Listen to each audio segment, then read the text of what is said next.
Story number 1, gutter estimate. I was at my desk when the van pulled up. White, unmarked, no company logo. I watched it through my window for a moment, then went back to the design file I'd been working on. A man in a gray work vest got out, clipboard in hand, and walked toward my front door. I wasn't immediately concerned. The HOA had done tree trimming last month without much notice, and we'd had that hailstorm the week before. Gutters, probably. I went downstairs and opened the screen door. He was maybe 50, weathered face, dark hair graying at the temples. He smiled in that practiced way service people do. "Morning," he said. "We're doing storm damage assessments in the neighborhood. Hail last week caused some issues. Just need to check your gutters and drainage." It made sense. I'd seen the pea-sized hail come down. I told him to go ahead, and he nodded and walked around the side of the house toward the back. I went back upstairs to my office. The file was still open on my monitor. I tried to focus, but I kept half listening for sounds, footsteps, the sound of a ladder being set up, something. I heard nothing for a while, which was fine. He was doing his job. Then I smelled it. Cigarette smoke coming through the kitchen window. I got up and went to the kitchen. The window was closed, locked. The smell was stronger there, drifting in from outside. I opened the window and looked out into the backyard. He was standing near the back fence, about 40 feet away, writing something on his clipboard. He wasn't looking at the gutters. He wasn't looking at anything structural. He was just standing there, taking notes, staring at the house. I closed the window and locked it again. My chest felt tight. I told myself there was probably a reason. Maybe he was checking the slope of the yard for drainage, like people do. That made sense. Water pooling near the foundation was a real problem. But he was smoking. He wasn't supposed to be smoking while working on someone's property. I went back to my desk and tried to work. I couldn't. I kept thinking about him out there. I got up again and went to the window that faced the backyard. He was still there, still writing. I went downstairs and opened the back door. "Excuse me," I called out. "What are you checking back here?" He looked up. For a moment he didn't say anything, just looked at me. Then he walked closer. "Drainage slope," he said, "making sure water doesn't pool near the office with the blue curtains." I felt something cold move through my stomach. My office has blue curtains, but they're on the second floor. They're not visible from the street or from anywhere on the property line. They're only visible if you're inside the house or if you're standing deep in my backyard, which he shouldn't have been doing without asking. "You need to leave," I said. "Right now." He looked at me for another moment, then nodded slowly. "Sure thing," he said. He turned and walked back toward the side of the house. I went inside and locked the back door. Then I locked the front door. Then I went upstairs and locked my office door, which I'd never done before. I was being irrational. I knew I was being irrational, but I couldn't stop. I went to the upstairs window that faced the street. The white van was still there. I took out my phone and photographed the license plate, zooming in as much as I could. Then I called the non-emergency police line. The dispatcher was calm and professional. She asked me what exactly had happened. I told her about the man, the van, the way he'd known about my office. She put me on hold for a moment, then came back. "Ma'am, we don't have any work orders filed for your street with the HOA or any contractor services. Can you describe the vehicle?" I described it. She said an officer would be there in about 15 minutes and asked me to stay inside with the doors locked. I said I would. I sat in my living room with my phone in my hand, watching the street. The van didn't move. The man didn't come back out. 15 minutes felt like an hour. When the police car finally arrived, the white van was gone. I hadn't seen it leave. I'd been watching the whole time, but I hadn't seen it go. The officer was young female, professional. She took my statement and looked around the property. She was being kind, I could tell, but I could also tell she thought I was probably overreacting. Service people always know more about houses than you'd expect. It was probably nothing. Then she came back from the side yard holding something white. "Is this his?" she asked. It was a clipboard. It must have fallen from his vest when he left, or he dropped it deliberately. The officer opened it carefully. The top page was a hand-drawn floor plan. My first floor, my living room, my kitchen, and my office was circled in pen, with 2 words written next to it in careful block letters.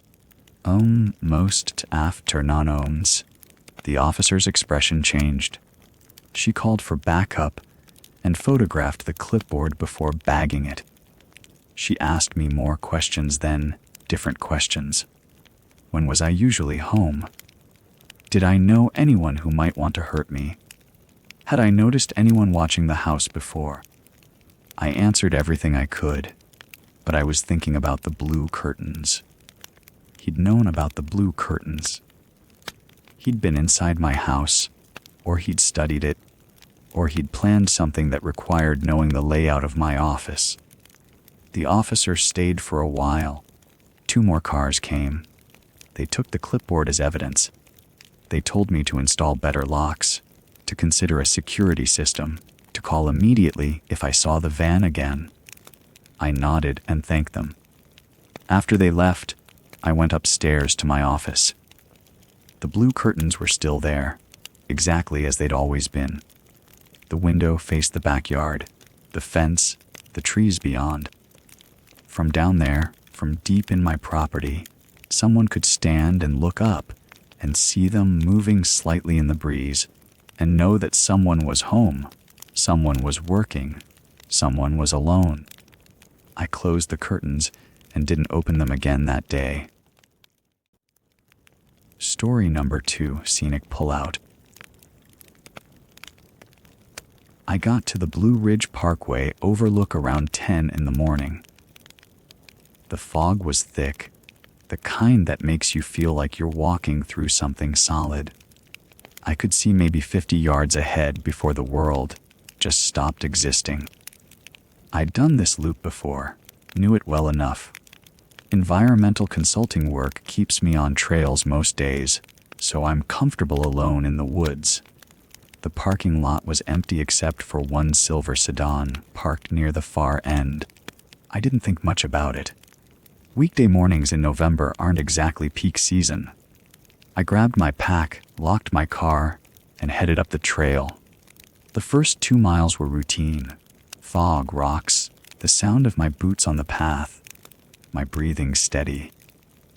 I was thinking about the soil samples I needed to collect for a client report, the kind of thing that occupies your mind when you're moving on autopilot. At the second scenic pullout, I stopped to check my bearings and drink some water. That's when I saw it again, the silver sedan. Same car, I was almost certain. Same dent on the rear quarter panel. It was parked in the small lot at this pullout, about a quarter mile from where I'd started. I stood there for a moment, water bottle halfway to my mouth. There were a few explanations. Maybe I'd misidentified my own car, and this person had taken a different route. Maybe they'd driven around to meet up with someone. People do that. I finished my water and kept moving. By the third trailhead, this one about an hour later and 3 miles deeper into the loop, I saw the sedan again. Same silver paint, same dent, parked alone in an otherwise empty lot. This time I actually sat down on a nearby bench and thought about it. The most logical explanation was that someone else was doing the same loop I was doing, just in reverse or with different timing. Maybe they'd parked at one end, hiked to another, driven around to a different starting point. It made sense. It was the kind of thing hikers do. I told myself this as I checked my watch. 11:55. I'd been out for nearly 2 hours. I had maybe another hour and a half before I needed to head back to the office. I decided to continue on the return leg and head back to my car. That's when I first heard it, gravel crunching behind me. Steady, rhythmic, matching my pace exactly. I didn't turn around immediately. I just kept walking and listened. The crunching continued. When I sped up slightly, the crunching sped up. When I slowed down, it slowed down. The distance between us felt consistent, far enough that I couldn't make out details, but close enough that I could hear every footstep. I told myself it was probably the woman from the sedan. She was a hiker too. We were on the same trail. This was normal. About a mile later, I stopped at an overlook to drink water and check my map against the fog. I needed to make sure I wasn't drifting off the marked path. The crunching stopped immediately. I looked back. She was standing about 100 yards away in the fog. Lean woman in gray running gear. Not moving. Just standing there, looking in my direction. I waved, friendly. The kind of thing you do when you encounter someone on a trail. She didn't wave back. She just stood there. I decided to walk toward her. I'd say hello, maybe ask if she was doing the same loop, make it a normal human interaction. That's what you do. You acknowledge people. The moment I started walking toward her, she turned and walked backward. Not running. Walking. Backward. Maintaining the exact same distance between us as I closed the gap. I stopped. She stopped. I started walking again. She walked backward again. The distance stayed constant. About 200 yards. The fog was getting thicker, and I could feel my heart rate climbing. I wasn't panicking yet, but something in my chest had shifted. Some part of my brain that handles threat assessment was waking up. I turned around and walked back toward the overlook, back the way I'd come. I didn't look behind me, but I could hear the gravel crunching again, matching my pace, maintaining that distance. I walked faster. The crunching matched my speed. I didn't stop to think, I just moved. 2 miles back to the visitor center parking lot, moving at a pace that was somewhere between a fast walk and a jog. My pack bounced against my shoulders. My breathing got loud in my ears. The crunching kept pace the entire time. When the visitor center came into view through the fog, I saw cars in the lot. Families, a tour bus, real people. The crunching behind me stopped. I didn't look back to confirm. I just walked straight into the visitor center and stayed there. I browsed the exhibits for 40 minutes, looked at maps, read about local geology, watched families with kids point at displays. My hands were shaking slightly, and I kept telling myself that I was overreacting. A woman hiking the same trail. That was all. Maybe she was shy. Maybe she was just uncomfortable with strangers. There were 100 reasonable explanations. By the time I felt steady enough to leave, the parking lot had filled up. Enough people that I felt safe walking to my car. It was parked where I'd left it, in a row with other vehicles now. I unlocked it and opened the driver's door, and that's when I saw it. A handprint on the driver's window, fresh. Pressed from the outside. Fingers splayed wide, positioned exactly where someone would place their hand if they were steadying themselves while leaning down to look into the back seat. I stood there looking at it. The fog was still thick. The parking lot was full of people, families walking between cars, the sound of doors closing and children talking. All of that normal noise around me. The handprint was small, definitely a woman's hand. The fingers were long and pressed hard enough that you could see the moisture from her palm on the glass. I looked around the parking lot. I couldn't see anyone watching me. Just families, just normal people. I got in my car and locked the doors. I sat there for a moment before starting the engine, looking at the handprint on the window, trying to understand when it had been made, trying to understand what it meant. The drive back to the office took 40 minutes. I didn't see the silver sedan anywhere. I still think about that handprint, about how long she'd been waiting by my car, about what she would have done if I'd come back 5 minutes earlier when the lot was still empty. I haven't been back to that trail. Story number 3, loyalty upgrade. I've been shopping at the Albertsons on Baseline Road every Saturday for 3 years. It's the closest one to my apartment, and I like the routine. 7:40, 5 in the evening. After I've graded papers and cleaned up from the week. The store is busy enough that it doesn't feel empty, but not so crowded that I have to wait in line forever. I know where everything is. I know which cashiers are fast. I know the produce guy's name is Miguel. Saturday evening is my thing. I was in the freezer aisle looking for the vanilla bean ice cream I like when a man in a manager vest approached me. He was maybe 50, with salt and pepper hair and a practiced smile. He had a tablet under one arm. "Rebecca," he said, not "excuse me" or "ma'am." My name, my full name. "I'm so glad I caught you.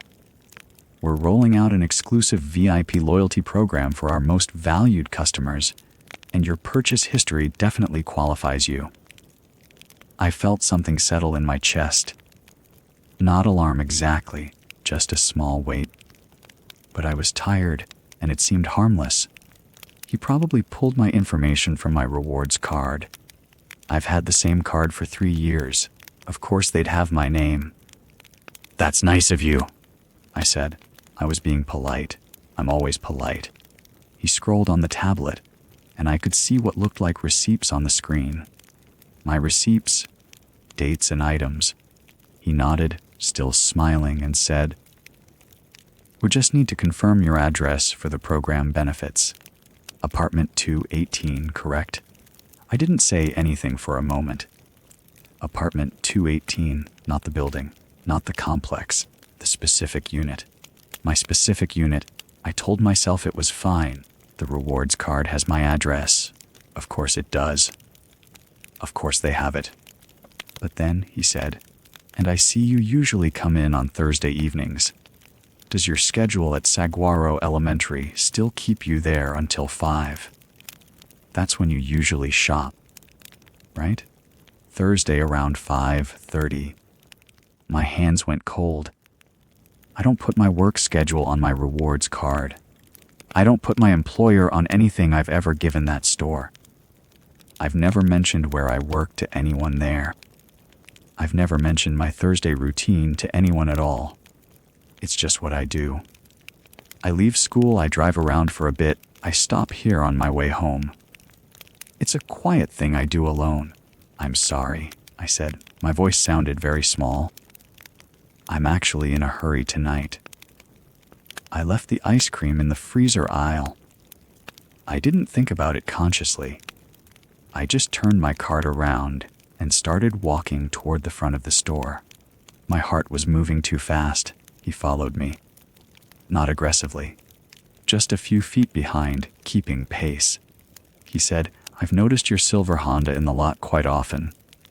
Really appreciate your loyalty. The VIP program has some great perks." I didn't respond. I walked faster. The fluorescent lights felt very bright and very cold. I could feel the air from the freezer section on my arms, raising the small hairs there, and I couldn't stop thinking about how he knew my apartment number, how he knew my Thursday evenings, how he knew my car. I abandoned my cart near the registers, just left it there with the items I'd already picked up. Some pasta, some chicken, some vegetables. I didn't care. I walked directly to the automatic doors. and out into the parking lot. The evening was still warm, but I was shaking. I got to my Honda and locked the doors before I even sat down. I sat in the driver's seat with my hands on the steering wheel and called the corporate customer service number from my phone. I had it saved from years ago when I had a problem with a coupon. The representative who answered was professional and calm. She put me on hold while she looked into my account and the VIP program. When she came back, her voice had changed slightly. It was still professional, but something underneath it had shifted. "Mom, I'm not showing any VIP loyalty program at any of our locations. We don't have anything like that currently, and I'm going to need you to describe the manager you spoke with." I described him. Salt and pepper hair, maybe 50. The vest, there was a pause. Then she said, "Our current manager at that location is a woman named Patricia, and our vest design changed 6 months ago. The one you're describing, the style you're describing, we haven't used that design in over a year." I didn't say anything. "Mom, I'm going to transfer you to our security department. I want you to stay on the line." I stayed on the line. A man from security came on and asked me to describe everything again. What he looked like, what he said, what he was wearing, whether I'd seen him before, whether he'd touched me or made any physical threats. No physical threats, just words, just things he shouldn't have known. The security man said they would review the parking lot and store camera footage, and that I should file a report with the local police. He gave me a case number. He said they took this seriously. I drove home with all my doors locked and my phone in my lap. I didn't look in my mirrors much. I kept thinking about the freezer aisle and how cold it was, and how I didn't hear him walk up behind me. I didn't hear his footsteps at all. I called the police non-emergency line from my apartment. The officer who took my report was kind, but didn't seem to think there was much they could do. No crime had been committed. No threats had been made. A man had approached me with information he shouldn't have had, and then he'd followed me. That was concerning, yes, but it wasn't technically illegal. They said they'd look into it. I haven't been back to that Albertsons. I go to a different one now, further away on the other side of Phoenix. It takes longer, but I go at different times. Never Thursday, never Saturday evening. I still don't know how he knew those things. I still don't know who he was or what he wanted. The police never called me back. The security department sent me an email saying they reviewed the footage, but the angle and lighting made it difficult to identify individuals clearly, and no one matching my description was found on the tapes. Sometimes I think about how long he might have been watching before he approached me. How many Thursdays? How many times he'd seen my silver Honda in the lot? How many times he'd seen me walk through those doors? I think about it every time I see a man in a vest at the grocery store. Every time someone uses my name without introduction. Every time I notice a car that seems to be in the same parking lot as mine. I don't shop on Thursday anymore. I don't go to that store. I lock my car doors immediately when I get in. But I still feel like I'm being watched, and I can't decide if that's rational or if I'm just tired.